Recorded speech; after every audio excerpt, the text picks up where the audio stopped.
Bueno, soy yo realmente el que me siento honrado de poder estar aquí. Es para mí un gran privilegio el poder compartir la palabra de Dios en cualquier lugar y en cualquier momento. Y doy gracias a los pastores por invitarme. Y bueno, no era la Iglesia del Tabernáculo de Málaga. Pero bueno, yo estaba en Torremolinos, que es parecido. Bueno, sí. Como quería deciros a todos que os deseo un feliz año, dado que es el primer culto de este año. Y como todos sabéis, hoy se celebra la víspera del Día de Reyes y me parece curioso que sea el motivo por el que en España se dan los regalos mañana y no en Navidad, como en muchas naciones. Y me parece curioso porque el verdadero regalo no lo dieron estos sabios o magos. El verdadero regalo nos lo dio Dios en la verdadera Navidad, al encarnarse con el propósito de morir en nuestro lugar en la cruz. Pero además hay un dato de la verdadera Navidad que me parece asombroso. ¿Sabéis? Yo no sé si os pasa a vosotros, pero a mí me pasa aún después de tantos años. Muchas veces cuando leo algunas de las cosas que hay en la Biblia, de pronto se me enciende una bombillita y digo, ¿y cómo no me había dado cuenta de este detalle antes? Yo conozco la historia de la Navidad pues desde niño, pero hasta hace pocos años no había caído en un pequeño detalle que me gusta recordarlo desde que me di cuenta, porque saca a la luz lo grande y maravilloso que es nuestro Dios y el control tan asombroso que tiene Dios de la historia. Y también, en cierta manera, nos muestra también un poco el sentido del humor que tiene Dios. El dato al que me refiero tiene que ver con todo lo relacionado con el lugar en el que tenía que nacer el Mesías y lo ocurrido unos pocos días antes de la verdadera Navidad. Porque Miqueas, que vivió unos 700 años antes de Cristo, profetizó dónde tenía que nacer el Mesías. Y me gustaría que pusieran la diapositiva que os he compartido. Miqueas dice: pero tú, Belén Éfrata, tan pequeña entre las familias de Judá, de ti ha de salir el que será Señor en Israel.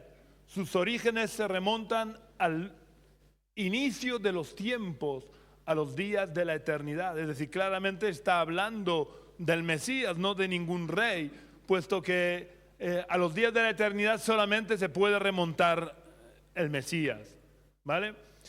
El Belén se corresponde con el número 10. Fijaros dónde se encuentra Belén, ¿vale?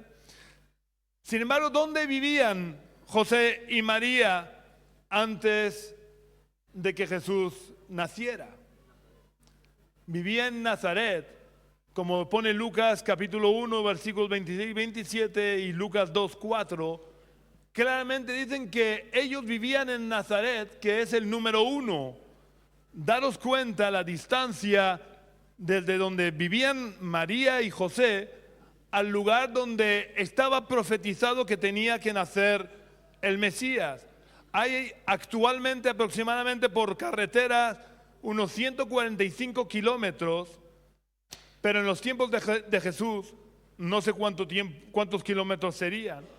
Y más siendo que lo más probable es que José y María no cogieran la ruta más corta, que sería atravesando el número 4, que es Samaria, porque había una gran enemistad entre judíos y samaritanos, y cuando los galileos tenían que ir a Judea, preferían atravesar el río Jordán, que es el número 8, pasar por Decápolis, ir al número 11, que es Perea, y ahí volver a cruzar el río Jordán y entrar en Judea. Y cuando los de Judea querían ir a Galilea, hacían el mismo camino. Raramente cruzaban por Samaria. De hecho, Jesús en sus 3 años de ministerio, solamente creo que fue en su último año de ministerio, atravesó Samaria. Siempre pasaba por Decápolis y por Perea. Así que yo pregunto, ¿no podía Dios haber escogido a una virgen de Belén o de Jerusalén, que es el número 7, que se encuentra a 11 kilómetros de Belén, en lugar de coger a una virgen que vivía a como mínimo 110, 120 kilómetros de Belén? Es que no habrían jóvenes vírgenes piadosas en Belén o en Jerusalén para que no tuvieran que recorrer esos kilómetros. La respuesta es sí. Por supuesto que podría haberlo hecho. Porque ya digo que yo estoy seguro que habrían mujeres vírgenes piadosas en esas ciudades, igual que María lo era en Nazaret, y que en Nazaret habría muchas otras. Pero Dios lo hizo así, porque así iba a glorificarse mucho más. Y cualquiera que estudiara la Navidad sin tener los prejuicios religiosos que hay hoy en día, no tendría más remedio que reconocer lo grande y maravillosamente asombroso que es Dios. Quiero insistir, daros cuenta de la dificultad de lo ocurrido unos días antes de la Navidad. María, embarazada de 8 meses y pico, vivía tranquilamente en Nazaret. Mira, es el punto 1. Todo hacía presagiar que Jesús iba a nacer en Nazaret, porque era lo lógico. Pero insisto, estaba profetizado que el Mesías tenía que nacer en Belén. Así que, ¿qué podría cambiar los planes de una joven mujer embarazada a punto de dar a luz para emprender un viaje tan largo andando o como mucho en burro, sin ningún motivo aparente y sin tener familia en Belén que los pudiera o que los quisiera acoger? ¿Qué podría motivar a esa mujer a recorrer esa distancia? Porque no es que ella dijera, mira, voy a hacer que se cumpla la profecía. Ella no sé si conocería la profecía de Miqueas, es probable que sí, puesto que era una mujer piadosa, pero no estaba en sus planes emprender un viaje tan largo. Daros cuenta del control y de la precisión de Dios, que hace que en el momento justo y preciso para que el nacimiento del Mesías ocurriera en Belén y no en Nazaret, hace que el emperador Tiberio promulgara un edicto de empadronamiento, sin saberlo él, que obligaría a José y a María, que estaba a punto de dar a luz, a viajar a Belén para que se cumpliera la profecía dada por Miqueas. Dios no usó a un siervo suyo para hacer que la profecía se cumpliera. Dios usa a un pagano que vive a 2000 kilómetros de Canaán, que no conoce las profecías del pueblo de Israel, para hacer que se provoque el cumplimiento de la profecía contra todo pronóstico, que se cumpla la profecía dada por Miqueas. ¿No es verdaderamente asombroso y maravilloso que Dios usara a un pagano para que, sin saberlo él, provocara el cumplimiento de la profecía? Después de ver lo grande y maravilloso que es Dios y el asombroso control sobre la historia que Dios tiene, como está tan de moda la palabra fango y bulo, voy a desmontar algunos bulos acerca de la festividad que se celebra mañana y que están más o menos relacionados con la Navidad. Para ello vamos a tener que leer bastantes versículos, por lo que pido disculpas si para alguien le resulta un poco pesado el leer tantos versículos. Pero es que la Biblia es la mejor agua para quitar el fango y desmontar los bulos acerca de lo que se celebra mañana.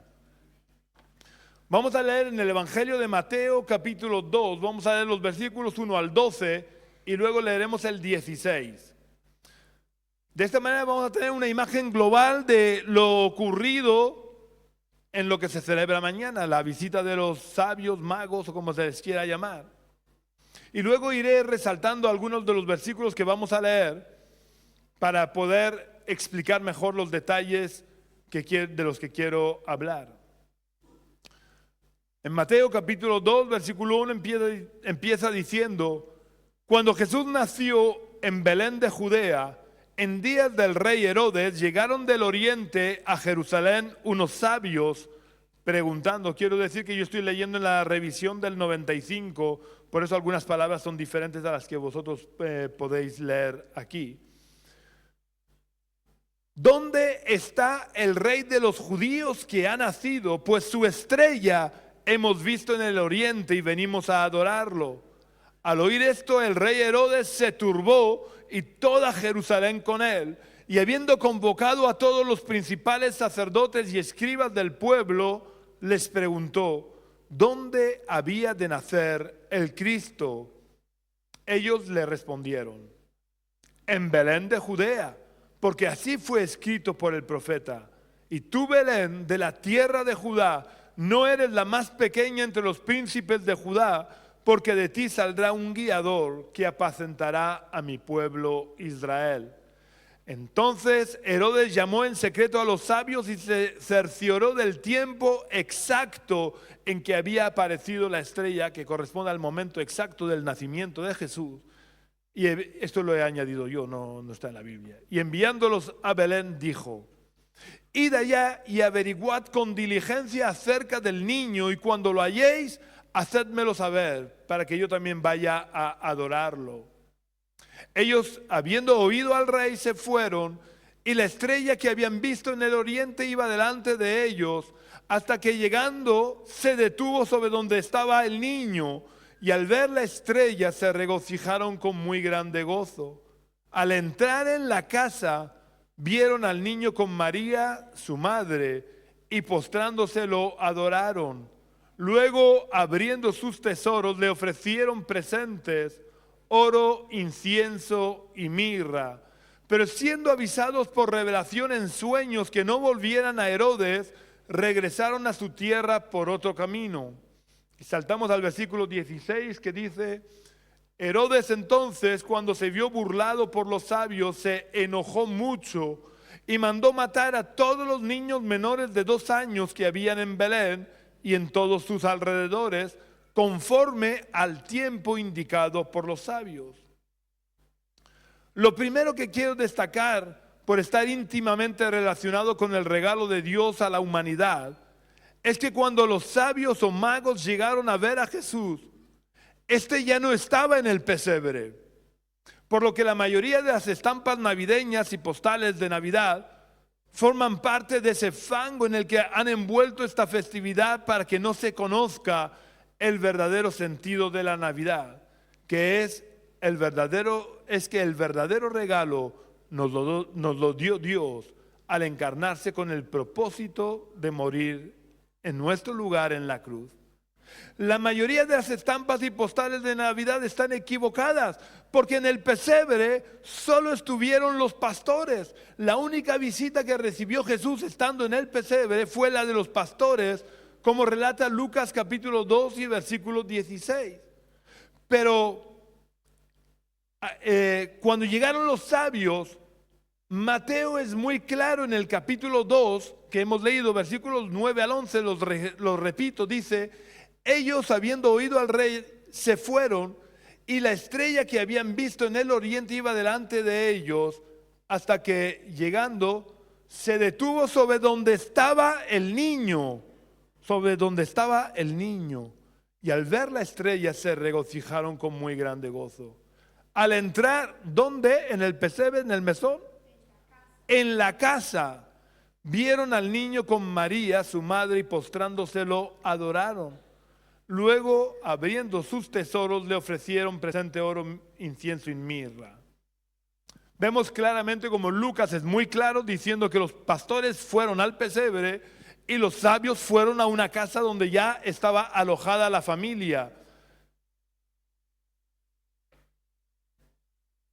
Pero es que probablemente el tiempo que había transcurrido desde el nacimiento de Jesús hasta este momento que reciben la visita de los sabios, habían transcurrido alrededor de 2 años. Jesús ya no era un bebecito ahí en una cunita. Jesús era ya un niño de alrededor de 2 años. Mateo 2:7 hemos leído que dice que Herodes llamó en secreto a los sabios y se cercioró el tiempo exacto en que había aparecido la estrella. Insisto, el momento de la aparición de la estrella es el momento del nacimiento de Jesús, porque Él es la estrella de Judá, Él es el rey de Israel.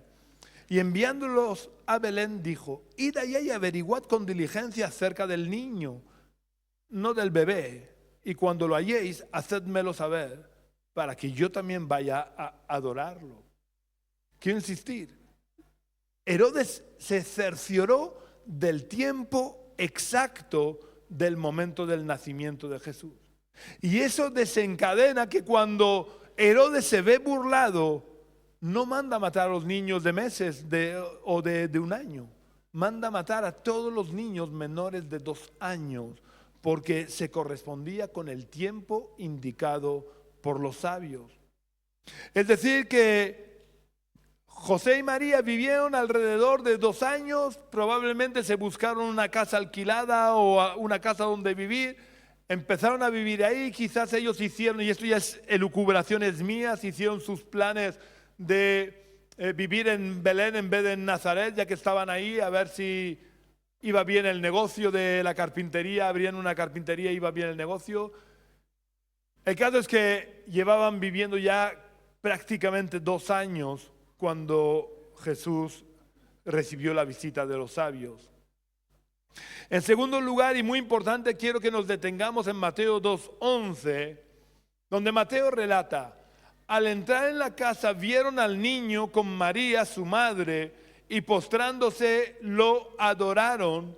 Luego, abriendo sus tesoros, le ofrecieron presentes: oro, incienso y mirra. Quiero destacar de este versículo: ¿a quién o a quiénes adoraron los sabios? ¿Y a quién o a quiénes le ofrecieron los presentes o regalos? Porque si hacemos una lectura rápida sin fijarnos bien, podríamos llegar a la conclusión errónea de que los sabios adoraron y le ofrecieron los regalos a Jesús y a su madre María. Pero quiero resaltar que Mateo dice que lo adoraron y le ofrecieron presentes. Vemos como el único protagonista de esta escena es Jesús, que es el auténtico y más grande regalo que hemos recibido. Aquí María no era más que una simple espectadora de lo que estaba ocurriendo. Si María hubiera sido protagonista o coprotagonista con Jesús, Mateo hubiera dicho que los adoraron y que les ofrecieron presentes. Cuando leemos debemos ir con cuidado de leer correctamente lo que leemos para entender bien. Desgraciadamente, sabéis, aquí en España cada vez hay menos comprensión lectora y es bueno leer y releer para que vayamos ampliando nuestra comprensión lectora e ir entendiendo bien todo aquello que leemos.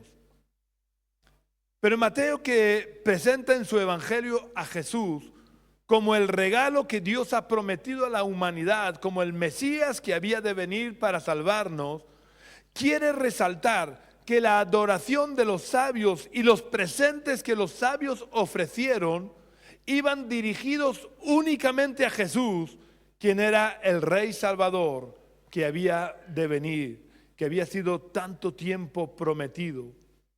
Antes de hablar de ese regalo que Dios nos ofrece, vamos a ver de manera rápida otros bulos que rodean la visita de los sabios o de los magos.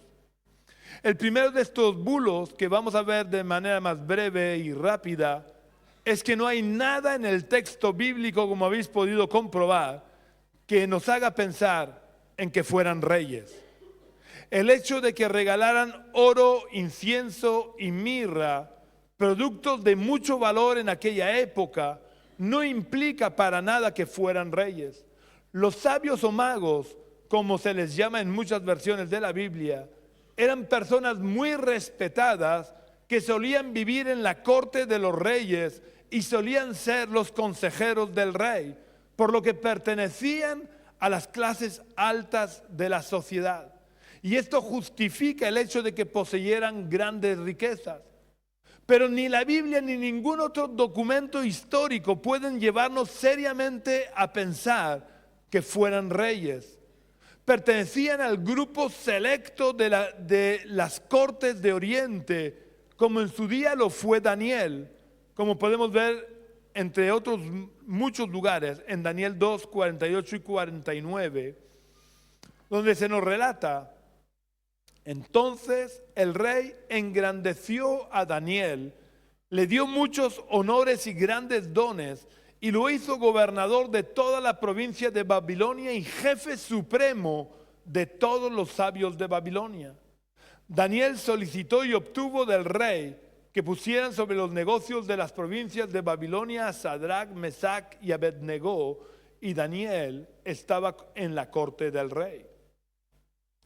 Otra de las cuestiones que quiero que nos demos cuenta es, o que pensemos un poco, es si eran magos de verdad, como pone gran cantidad de versiones.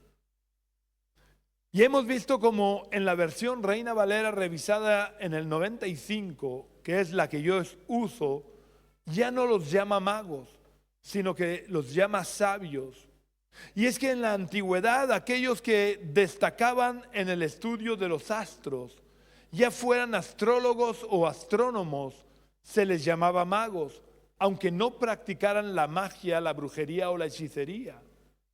Aunque no podemos estar absolutamente seguros, pero por su actitud, por la actitud que estos sabios tuvieron hacia Cristo, podemos suponer con bastante seguridad que no eran brujos, ni magos, ni hechiceros, sino personas piadosas, ya que habían estudiado a los profetas de Israel y deseaban conocer al rey para honrarlo con sus bienes y para adorarlo. Además, a Daniel, como hemos leído, lo hicieron jefe supremo de los sabios o magos de Babilonia. Y evidentemente Daniel no practicaba la magia, sino que mantenía una relación real y personal con Dios, quien le hacía destacar en sabiduría. Yo estoy seguro que a Daniel no le hicieron jefe de los magos, sino de los sabios de la corte, porque Daniel, como siervo de Dios, estoy convencido que nunca hubiera aceptado el cargo de ser el jefe de los siervos de Satanás. En tercer lugar, es casi seguro que no eran tres, porque las caravanas que venían de Oriente tenían que ser numerosas para enfrentar los peligros de un viaje tan largo por caminos que eran frecuentados por bandas de ladrones. La tradición más antigua y fiable, pero es tradición también, pero la tradición más antigua y fiable dice que eran 12. Ya digo, esto es la tradición, no lo dice la Biblia. Pero evidentemente 3 es casi imposible que fueran. Y por tanto los nombres de Melchor, Gaspar y Baltasar, evidentemente, como habéis leído, no están en la Biblia. Y además no se especifica en la Biblia que fueran 3. Los nombres de estos pertenecen a una tradición mucho más reciente. Pero lo importante es que estos sabios ofrecieron 3 regalos: oro, incienso y mirra. Pero que ofrecieran los 3 regalos tampoco implica que fueran 3. Yo puedo ir con mi hermano a visitar a una persona y él darle 3 regalos y yo 5. Y en total hemos regalado 8 y solo vamos 2 personas. ¿Vale? El que sean 3 regalos no implica que fueran 3. Pero ¿por qué Mateo saca a relucir la visita de los sabios con los regalos que traían? Porque cada regalo tenía una gran carga simbólica y profética. El oro además de ser necesario para costear el viaje que iban a tener que emprender hacia Egipto, simbolizaba la realeza, no solo como descendiente del rey David que era, sino como rey de reyes, porque Jesús no solo era biológicamente descendiente del rey David, sino que como Dios que era el rey de reyes y señor de señores, que estaba reinando desde la eternidad y que seguirá reinando por toda la eternidad. Jesús no fue un gran hombre que los cristianos hemos convertido en Dios. Jesús era y es el Dios eterno que se hizo hombre por amor a nosotros. El incienso simboliza la oración. En otros lugares de la Biblia podemos ver, por ejemplo en Apocalipsis 5:8, Juan dice: cuando hubo tomado el libro, los 4 seres vivientes y los 24 ancianos se postraron delante del Cordero. Todos tenían arpas y copas de oro llenas de incienso, que son las oraciones de los santos. Si retrocedemos un poco en el tiempo, ¿quiénes eran los encargados del incienso y de incensar en el Antiguo Testamento? Eran los sacerdotes. Por lo que este regalo estaba anunciando proféticamente una de las funciones u oficios que tendría Jesús, que era el de ser sacerdote, no según el orden levítico, sino según el orden de Melquisedec, como nos aclara el autor de la carta a los Hebreos. También es importante que seamos conscientes que la palabra sacerdote significa intercesor o mediador. Y Jesús es el que está intercediendo por nosotros delante del Padre como abogado defensor nuestro, para que el castigo de nuestro pecado no recaiga sobre nosotros, porque Él llevó nuestros pecados en la cruz. Pero además el apóstol Pablo le dice a Timoteo en su primera carta, capítulo 2, versículo 5, que Jesús es el único mediador entre Dios y los hombres. No un mediador, es el único mediador entre Dios y los hombres.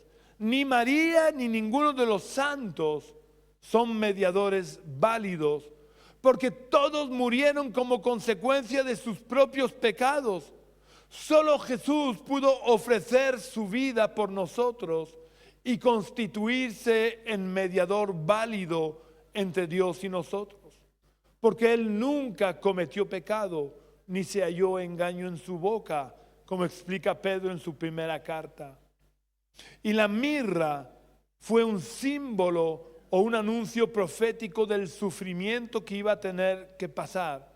Porque la mirra, para ser útil, tiene que ser machacada, como lo fue Jesús durante el falso juicio al que fue sometido, pasando por la brutal y cruel flagelación romana, que si no sois muy aprensivos os recomiendo que veáis la película La Pasión del Cristo de Mel Gibson, porque refleja bastante bien, con bastante realidad y crudeza, la flagelación romana.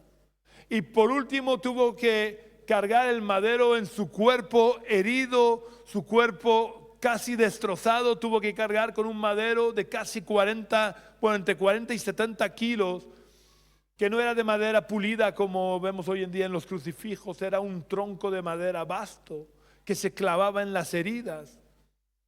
Y cuando llegó al monte Gólgota, al monte de la calavera, tuvo que ser crucificado para poder cargar con nuestros pecados.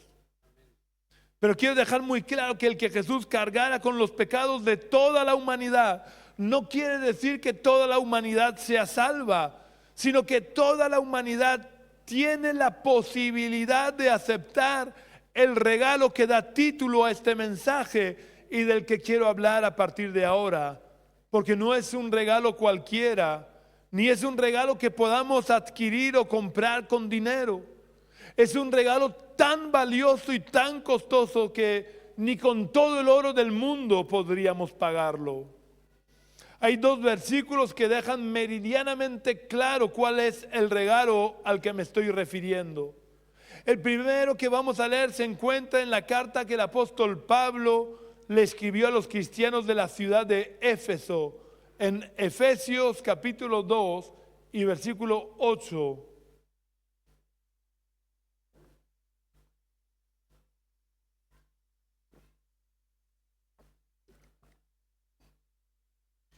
Efesios capítulo 2, versículo 8, Pablo dice: porque por gracia sois salvos por medio de la fe, y esto no de vosotros, pues es don o regalo de Dios. La salvación es un regalo o un don que recibimos de Dios y que jamás podríamos conseguir por nuestros medios, porque nacemos corrompidos por el pecado. Nacemos en la condición de esclavos del pecado, porque nosotros nacimos siendo esclavos. Nuestros padres eran esclavos del pecado. Y si habéis visto alguna película de estas de tiempos de la esclavitud en Estados Unidos, si el dueño de esclavos, se formaban familias entre los esclavos y nacían niños, los niños automáticamente eran esclavos, porque el padre era un esclavo y la madre era una esclava. Pues a nosotros nos pasa lo mismo desde Adán y Eva. Todos hemos nacido en la condición de esclavos del pecado, porque nuestro padre y nuestra madre eran esclavos. Y por tanto, si queremos ser libres, si queremos experimentar la libertad, necesitamos que alguien que no sea esclavo pague el precio de nuestra libertad. Y ahí es donde interviene Dios. Dios, por su admirable e infinita gracia, lo dejó todo en el cielo y se encarnó para pagar el precio de nuestra libertad y de esa manera ofrecernos el regalo de nuestra libertad. Pero es un regalo que Dios nos ofrece, no nos la impone. Y esta salvación que Él nos ofrece incluye la salvación de la condenación eterna. Pero ¿qué ocurriría si un esclavo dijera: no quiero ser libre, prefiero seguir siendo esclavo? O si por su orgullo dijera: no acepto que tú me pagues mi libertad.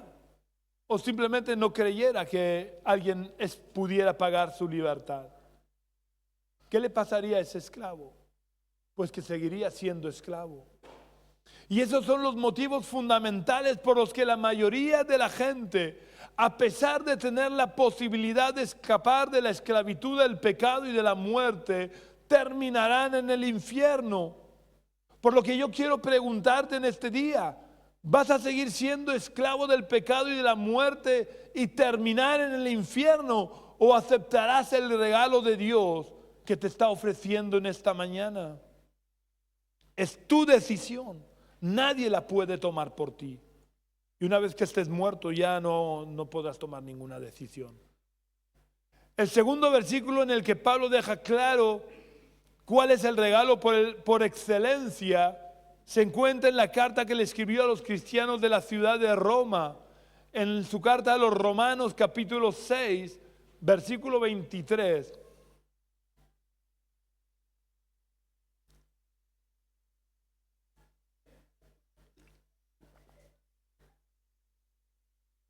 En Romanos 6:23 el apóstol Pablo dice: porque la paga del pecado es muerte, pero la dádiva o regalo de Dios es vida eterna en Cristo Jesús, Señor nuestro. De este versículo quiero destacar tres cosas. Lo primero que quiero destacar es que la paga o la consecuencia del pecado es la muerte. Y cuando dice muerte no se refiere solo a la muerte física, sino que se está refiriendo a la condenación eterna. Y como he dicho hace un momento, todos nacemos en la condición de esclavos. Pero por si queda alguna duda, el apóstol Pablo 3 capítulos antes había dicho, en el capítulo 3 versículo 23, había dicho: por cuanto todos pecaron y están destituidos de la gloria de Dios. Pablo es claro: todos hemos pecado. Y en ese todos estamos todos incluidos, los que vivieron antes que nosotros, los que están viviendo ahora con nosotros y los que vivirán hasta el final de los tiempos. Por lo que todos merecemos la muerte, porque todos hemos pecado. O dicho de una manera más amplia, todos, con la única excepción de Jesús, que no pecó, merecemos ir a parar al infierno. Si el versículo de Romanos 6:23 terminara aquí, diciendo que la paga del pecado es muerte, no habría esperanza para la humanidad.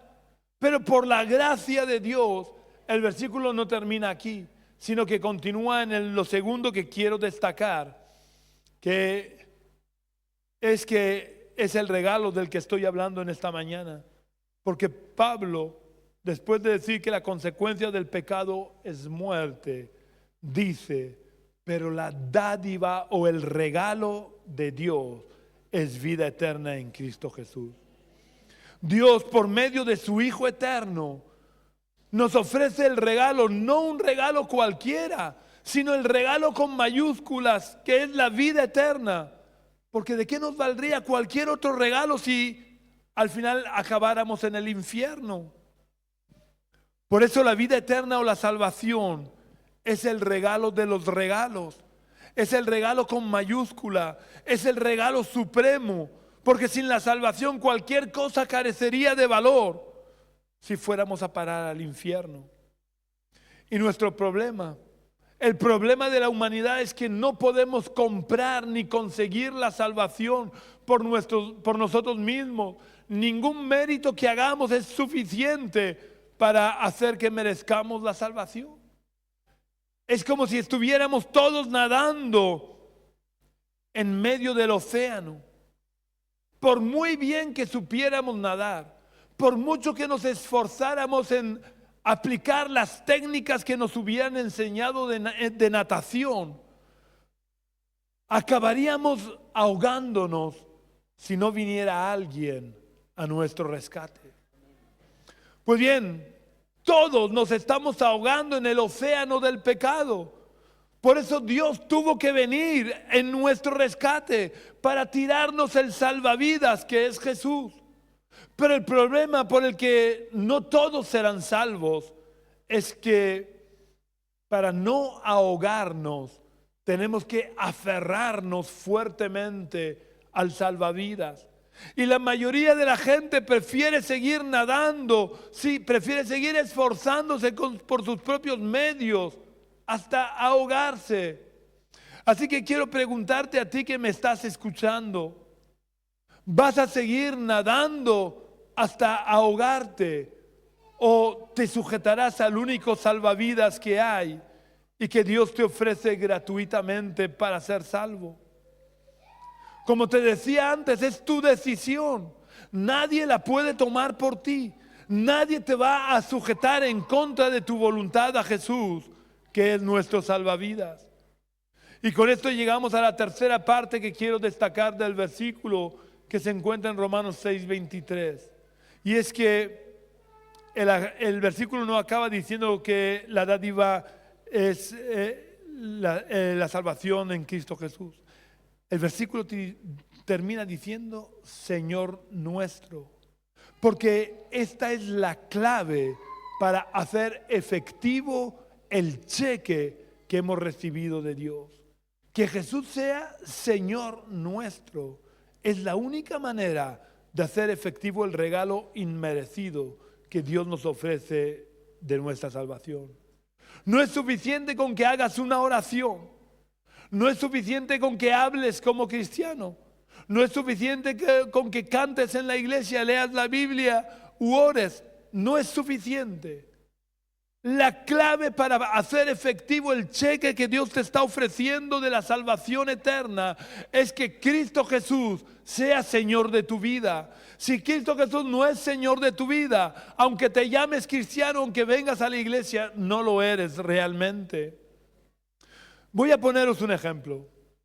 Si yo ofreciera un billete de 500 euros a todas las personas que a las 2 del mediodía o de la tarde vinieran aquí, y quiero dejar muy claro que estoy hablando en condicional, y que no lo voy a hacer porque, entre otras cosas, no tengo dinero suficiente para hacerlo, pero si yo ofreciera un billete de 500 euros a todo aquel que viniera aquí a las 2 del mediodía, podríamos dividir la gente en dos grupos.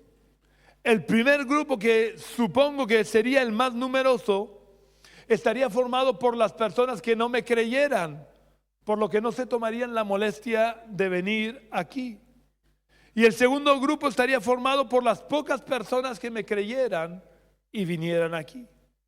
Ahora yo pregunto, ¿cuál de los dos grupos podrían disfrutar de tener esos 500 euros? A pesar de que mi ofrecimiento ha sido un ofrecimiento general para todo el mundo, solo podrían disfrutar de tener 500 euros aquellos que por creer en mí han hecho su parte cumpliendo mi demanda, que es la de venir aquí a las 2. Pues con el regalo que Dios nos ofrece ocurre lo mismo. Dios hace un llamamiento general a todo el mundo, diciéndole al mundo que cualquiera que crea en Él y acepte a Jesús en su corazón como Señor, y recalco, como Señor, disfrutará de los beneficios del regalo que está ofreciendo, que es nada más y nada menos la salvación eterna. Así que quiero terminar haciéndote una pregunta. ¿De qué grupo serás tú? ¿De los que no le creen, por lo que no convertirán a Jesús en el Señor de sus vidas, acabando en el infierno? ¿O serás del pequeño grupo de los que le creen y que para aceptar el regalo de la salvación convierten a Jesús en el Señor de sus vidas? Vuelvo a insistirte, es tu decisión. Nadie la puede tomar por ti. Que puedas disfrutar del regalo con mayúscula que Dios te ofrece y ser salvo de la condenación eterna, o no poder disfrutar del regalo que Dios ofrece y pasar toda la eternidad en el infierno, depende que le creas a Dios y conviertas a Jesús en el Señor de tu vida, o de que no le creas. Es tu decisión.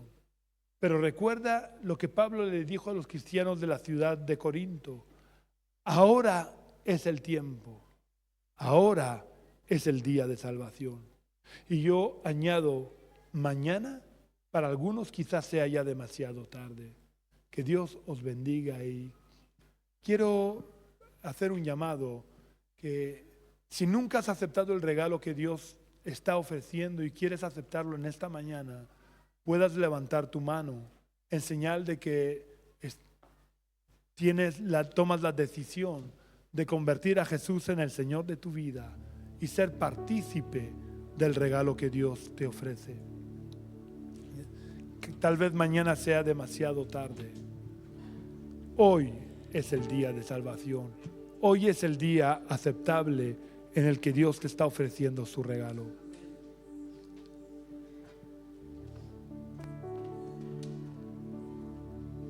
Muchas gracias, Pastor Miguel. Qué bueno.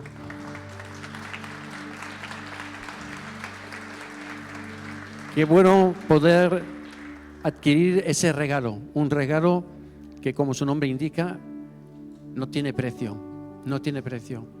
Ojalá que este año 2025 nos unamos a Cristo más que nunca, podamos darle a Él toda la gloria, podamos exaltarle con nuestra forma de vida e impactar a mucha gente. La palabra que hoy se nos ha transmitido es muy clara. Vamos a adorar al Cordero, a Jesús. Vamos a tener esta mañana de ayuno porque queremos darle la gloria a Jesús y agradecerle por ese regalo que significó la mayor de las humillaciones, porque Dios tuvo que convertirse en uno de nosotros, en un humano, para poder pagar el precio en la cruz del Calvario. Voy a despedir a las redes. Que Dios os bendiga. Esperamos que esta palabra que tiene que ver, todo que ver con la Navidad, y la Navidad tiene todo que ver con la salvación. Así que espero que os haya bendecido, os haya enriquecido, y ya sabéis, este miércoles sí que tenemos culto, ¿no? El miércoles a las 7 de la tarde estaremos aquí compartiendo nuevamente con todos vosotros. Vamos ahora, bueno, voy a aprovechar para darle la bienvenida a gente que ha venido más tarde y después estaremos con el servicio de la ofrenda.